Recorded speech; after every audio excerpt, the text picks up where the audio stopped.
Alors, mes résolutions pour 2022. Alors, je vais écrire passer plus de temps avec ma famille. Ouais, ça c'est bien ça.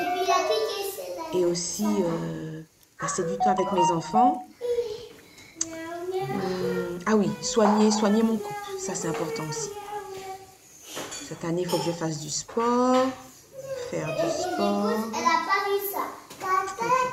Ah, il faut qu'on parte en vacances cette année. Économiser de l'argent. Ouais, économiser de l'argent.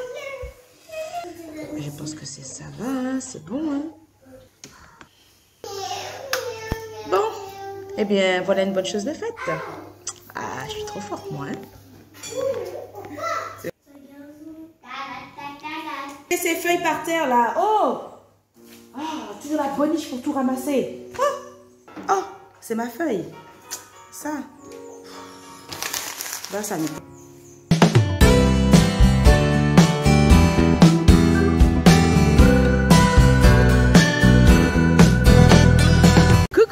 J'espère que vous allez bien. Bienvenue sur ma chaîne Heureux et épanoui en famille. Aujourd'hui, je suis dans un cadre magnifique. Regardez ça autour de moi, c'est superbe.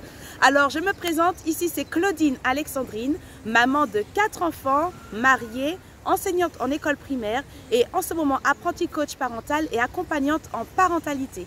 Alors l'idée de cette chaîne, eh bien, c'est de proposer des ressources, des astuces, partager des témoignages, de l'expérience, des avis d'experts qui pourront accompagner les parents, vous aider, parents, à être plus heureux, plus épanouis, plus sereins au quotidien et à faire en sorte que votre petit foyer soit vraiment un coin du ciel sur la terre. Alors pour ceux qui sont nouveaux sur la chaîne, n'hésitez pas à vous abonner, à liker, à commenter, partagez massivement. Et pour ceux qui continuent d'écouter, n'oubliez pas d'activer la cloche des notifications pour être averti de la sortie de mes prochaines vidéos.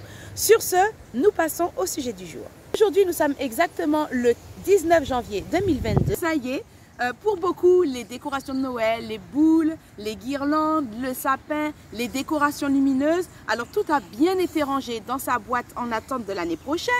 Pareil pour les vitres de la maison qui ont été superbement bien nettoyées, raclées. On a effacé tous les bonnes années en neige artificielle qu'on avait écrit dessus. Bon, je dis ça, bien sûr, dans le respect des quelques résistants qui n'enlèveront le sapin qu'à partir du mois de février. On est d'accord. Le 19 janvier, on n'oublie pas de glisser dans le même tiroir que les guirlandes les bonnes résolutions qu'on avait prises au début de l'année. Et oui, la mi-janvier, c'est souvent l'heure à laquelle nos bonnes vieilles mauvaises habitudes reprennent du service. Elles rentrent enfin de leur congé de fin d'année et récupèrent leur poste de commandement. Et chez vous, combien de temps prennent vos mauvaises habitudes pour venir chasser vos bonnes résolutions en béton de début d'année? Quoi? Dès le 2 janvier, vous plaisantez? Allez, aujourd'hui, je vous explique pourquoi les bonnes résolutions, ça ne marche pas. Si je devais compter le nombre d'années perdues que j'ai perdues à essayer d'établir de nouvelles résolutions chaque 1er janvier, eh bien, je pourrais dire qu'il y en a presque 40. Restez bien jusqu'au bout, car je vous livre une méthode pour pouvoir y arriver cette année 2022. Allez, je vous attends. Allez chercher un crayon, du papier et fixez-vous d'ores et déjà un rendez-vous avec votre nouveau mois dès 2022. Alors parlons vrai dès le départ. Si les résolutions ne fonctionnent pas, c'est parce qu'elles sont peut-être chez toi un fort désir, elles expriment une forte intention, un rêve, c'est peut-être un sujet de prière, mais ce ne sont pas de vrais objectifs. Comment ça? Pas de vrais objectifs? Attends, je t'explique. Tu sais, définir un objectif, ça n'est pas si simple que ça. Ça prend du temps, ça demande une démarche claire, précise et ça doit respecter plusieurs critères. Il ne suffit pas de dire que tu veux plus de ceci, moins de cela pour penser que tu as défini un objectif. Il y a ceux qui vont même un peu plus loin, qui prennent le temps d'écrire, ils dressent la liste de toutes les choses qu'ils souhaiteraient et ils pensent que le job, il est fait. Quand on se fixe un objectif, en fait, on se donne un rendez-vous avec le mois qu'il a atteint. Un objectif doit répondre à plusieurs critères. Restez bien jusqu'au bout parce qu'aujourd'hui, je vais vous parler de la solution SMART que nous allons appliquer dans le domaine de la famille et de l'éducation des enfants. SMART, pour commencer, qu'est-ce que ça veut dire? Pour ceux qui baragouinent un petit peu l'anglais et qui peuvent dire un peu plus que yes, no ou I love you, même si vous ne connaissez pas ce mot, je vous dis que vous l'utilisez au quotidien lorsque vous parlez de smartphone, de smart TV. Smart, ça veut dire intelligent. Ça veut aussi dire élégant. Donc, une intelligence élégante. Pourquoi le smartphone, on dit qu'il est intelligent, la Smart TV, elle est intelligente? Tout simplement parce qu'elle peut récupérer plusieurs données, plusieurs informations. Elle peut créer du lien entre ces informations et puis pouvoir vous proposer un service adapté à la clé. Alors, de la même façon, on va réutiliser ce même principe pour se fixer des objectifs. Je vous invite donc à prendre votre papier, votre crayon et c'est parti. SMART, c'est un acronyme. Chaque lettre a une signification. On commence tout de suite avec la lettre S.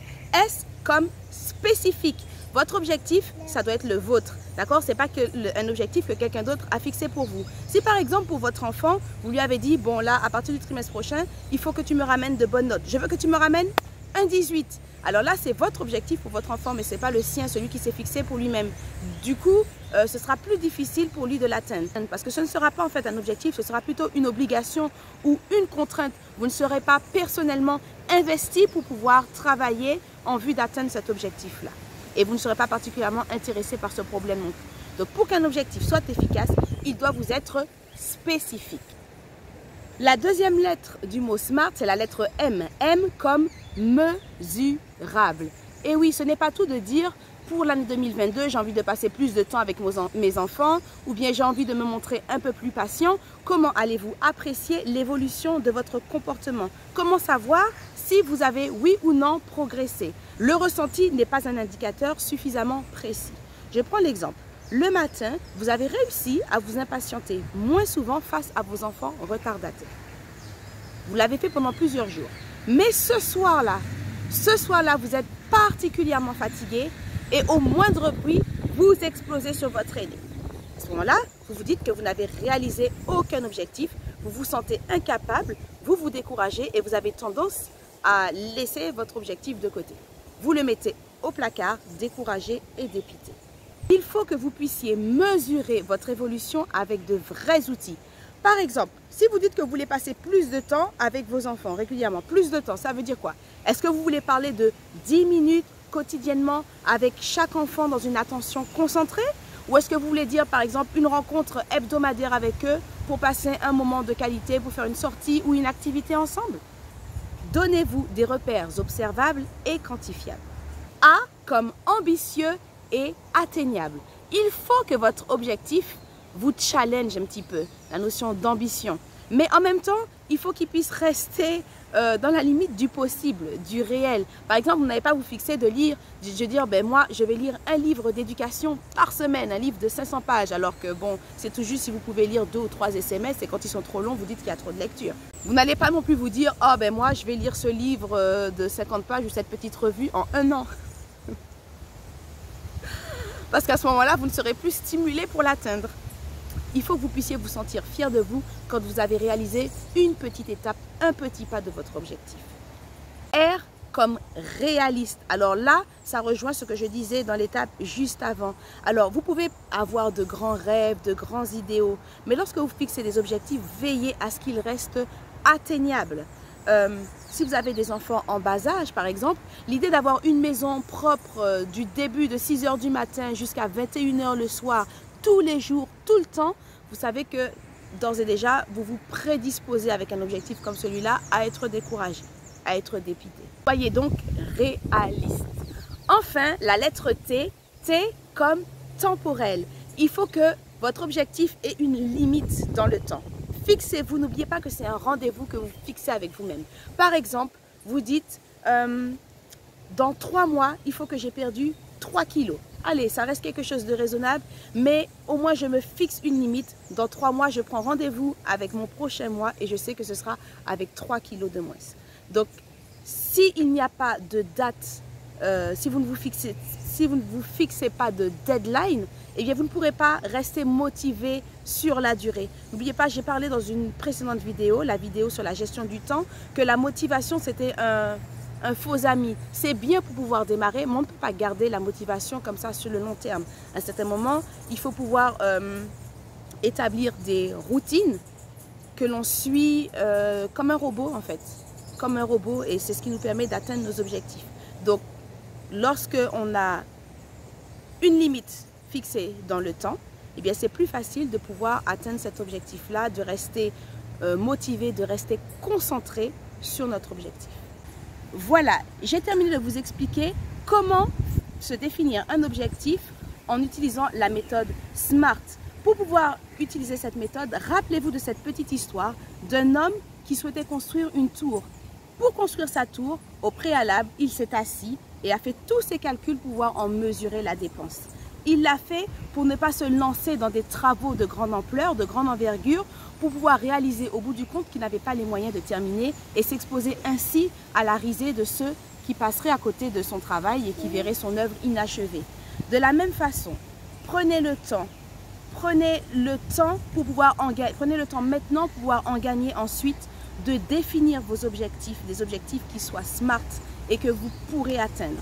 Sur ce, moi je vous donne rendez-vous en 2022 avec votre moi qui aura atteint ses objectifs. Ça y est, j'ai planté ma petite graine du jour. J'espère que vous planterez la vôtre. Je vous fais de gros bisous et vous dis à bientôt sur Heureux et épanoui en famille. Bye bye! Dites bye bye les enfants! Bye bye!